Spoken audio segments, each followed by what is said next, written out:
అరెస్టుని తీవ్రంగా ఖండిస్తున్నాను.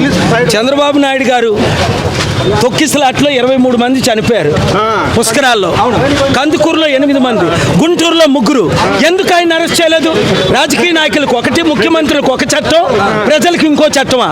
అందుకనే కోర్టులో వెళ్ళి నేను మాట్లాడాను. జడ్జి గారిని రిక్వెస్ట్ చేశాను, తక్షణమే రిలీజ్ చేయాలి, లేదా ఏపీ తెలంగాణ హైకోర్టుకు మూవ్ చేస్తాం. నేను లాయర్ని కాదు, అయినప్పటికీ ఇది violation of fundamental rights, illegal arrest. నేను తీవ్రంగా ఖండిస్తున్నాను. అందుకే పొలిటికల్ వాళ్ళకి ఒక చట్టం, మనకో చట్టం. మంచి ప్రశ్న అడిగావు. ఒక ప్రాణం పోయింది. ఆ కుటుంబానికి నేను శాంతి ప్రకటిస్తున్నాను. ఆయన 25 లక్షలు ఇచ్చారు. కానీ ఈ అల్లు అరవింద్ అరెస్ట్ ని తీవ్రంగా ఖండిస్తున్నాను. చంద్రబాబు నాయుడు గారు కందుకూరులో ఎందుకు అరెస్ట్ చేయలేదు? పర్మిషన్ ఇచ్చిన ఈ గవర్నమెంట్ ఎలా అరెస్ట్ చేస్తారు సార్? అది చట్ట విరుద్ధం. ఆయన అరెస్ట్ చేయకూడదు, తక్షణమే రిలీజ్ చేయాలి. ఇది రాజకీయ కుట్ర. ఓకే, అంతే.